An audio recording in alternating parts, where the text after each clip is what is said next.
Assalamualaikum warahmatullahi wabarakatuh. Perkenalkan, saya Nikunita Fitri dari mahasiswa Magister Ilmu Ekonomi Universitas Negeri Padang tahun 2020. Pada kesempatan kali ini kita akan membahas mengenai regresi data panel dengan menggunakan IPX 9. Untuk contoh kasusnya, seorang peneliti ingin menganalisis pengaruh harga saham atau HS dan nilai aktual kapital atau NAK terhadap nilai investasi atau INV pada industri semen di Indonesia. Penelitian ini menggunakan 4 perusahaan semen di Indonesia, yakni Semen Padang, Semen Gresik, Semen Tiga Roda, dan Semen Bosowa dari tahun 1997 hingga 2016. Datanya sudah disiapkan di Excel. Untuk rumusan masalah, yang pertama, melihat sejauh mana pengaruh harga saham terhadap nilai investasi pada industri semen di Indonesia. Yang kedua, sejauh mana pengaruh nilai aktual kapital terhadap nilai investasi pada industri semen di Indonesia. Dan yang ketiga, yaitu sejauh mana pengaruh harga saham dan nilai aktual kapital secara bersama-sama terhadap nilai investasi pada industri semen di Indonesia. Untuk hipotesisnya, hipotesis pertama yaitu H0 terjadi apabila tidak terdapat pengaruh yang signifikan antara harga saham terhadap nilai investasi pada industri semen di Indonesia.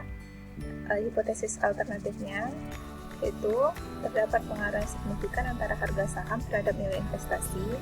Untuk hipotesis kedua sama, tidak terdapat H0-nya tidak terdapat pengaruh yang signifikan antara nilai aktual kapital terhadap nilai investasi. Hipotesis alternatif yaitu terdapat pengaruh signifikan antara nilai aktual kapital terhadap nilai investasi. Hipotesis ketiga, H0-nya tidak terdapat pengaruh signifikan antara harga saham dan nilai aktual secara bersama-sama terhadap nilai investasi. Hipotesis alternatifnya, tidak terdapat pengaruh signifikan antara harga saham dan nilai investasi secara bersama-sama terhadap nilai investasi.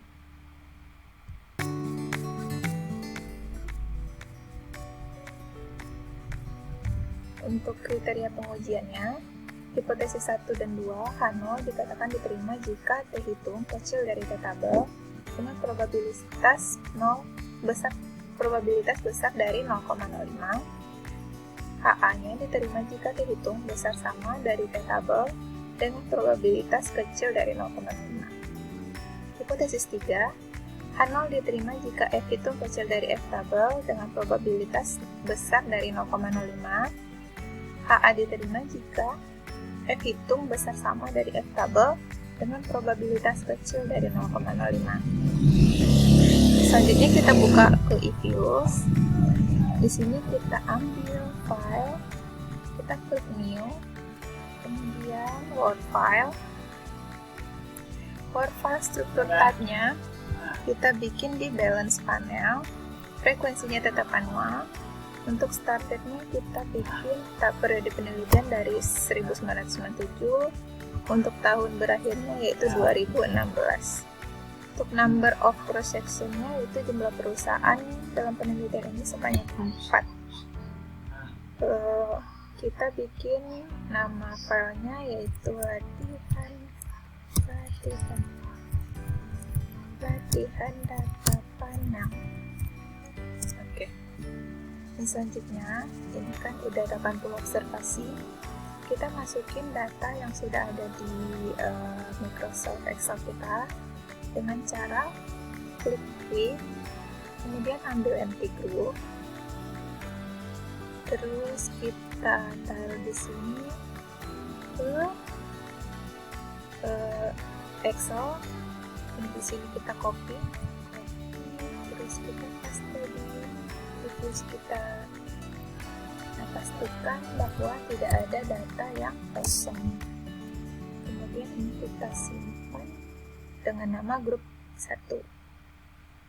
Nah, untuk melihat pengujian selanjutnya, kita pergi ke Quick, masukin estimate equation kita dengan persamaan Y spasi C spasi X1 spasi X2. Di sini, X1 X2 ini berdasarkan dari variabel independen dalam penelitian kita. Nah, Ini udah keluar, kita klik lagi estimate untuk melihat pengujian uji cow. Kita klik panel option, terus ganti processingnya dengan fix. Oke, untuk melihat hasilnya, klik view, pilih fix or random effect testing, pilih likelihood ratio.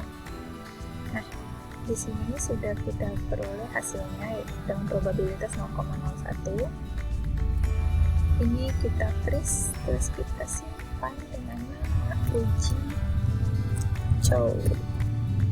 Oke. Selanjutnya kita lakukan pengujian uji Hausman.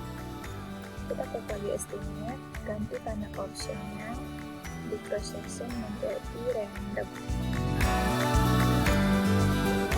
Terus klik view, kemudian fix or random effect testing, kemudian ambil Hausman test.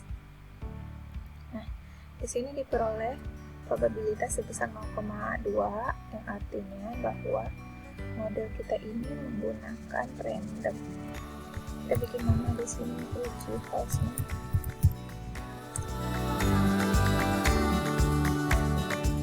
Nah, di sini untuk melihat hasil secara keseluruhan kita estimate lagi. Kita pilih panel option. Kita pastikan ini adalah random karena model yang terpilih adalah random.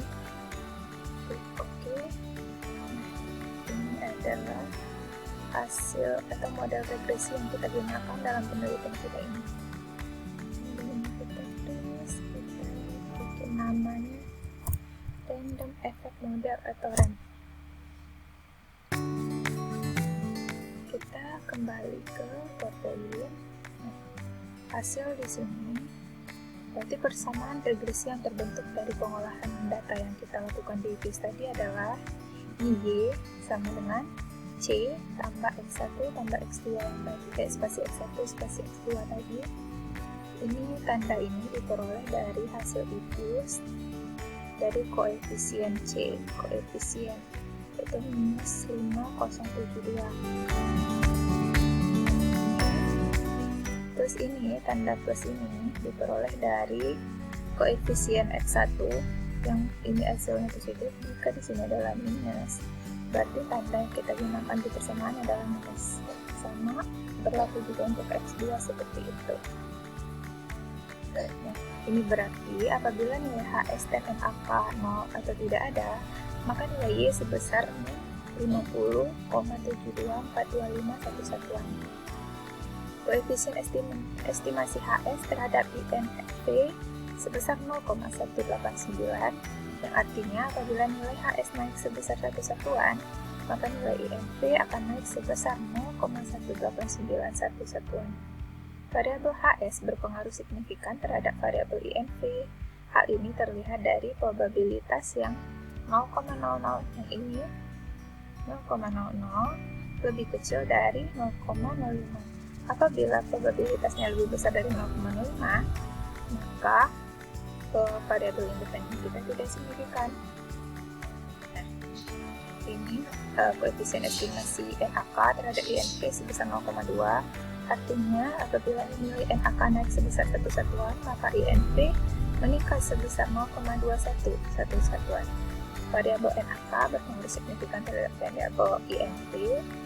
Hal ini terlihat dari probabilitas 0,00 kecil dari 0,05. Oke, sekian hasil presentasi dan penjelasan metode regresi yang kita gunakan menggunakan IG9. Jika ada pertanyaan, silakan ditanyakan di kolom komen. Saya ucapkan terima kasih. Assalamualaikum warahmatullahi wabarakatuh.